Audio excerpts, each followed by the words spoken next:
talked about the GMAT or GRE, those other tests coming in. How widespread is that? And let's just jump into that topic.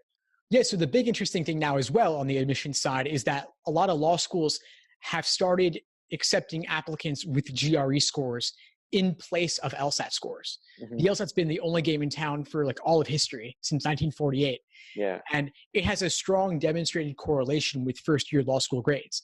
And you want that because you don't want people going to law school who are then going to flunk out after fall semester 1L Yeah. or not be able to pass the bar because you're making a big investment in your education. People walk away with hundreds of thousands in debt between the tuition and the opportunity cost and the living expenses and all that. So you really want to know that you're going to be able to do it.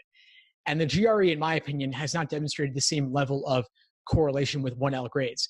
But law schools want those applicants because there's been a recent decline in the number of people looking to go to law school. But law schools still have all their overhead. They still have all their administrators with six-figure salaries. And so they've got to meet their expenses. And the way to do that is to have more people coming in the door all the time. Yeah, I think the LSAT really is a good test. I mean, I remember people are frustrated and they get angry because this testing is difficult, you get low grades. But it really does gauge you really well if this is the kind of field you should be going in, at least for getting law school grades and stuff like that.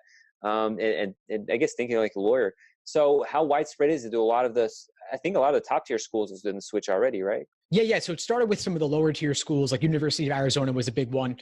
But then Harvard, a couple of years back, I think it was 2017, Harvard said they were going to take it.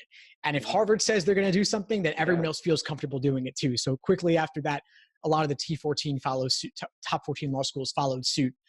But I don't want to overstate the situation with the GRE because a lot of schools have started taking it, but they're not necessarily taking that many applicants who have the GRE scores. Mm-hmm. The top schools, they're usually using it to maybe attract some people with STEM backgrounds who may not have otherwise been considering law school because the GRE, of course, is more popular, more widely administered, used for a wide variety of degrees.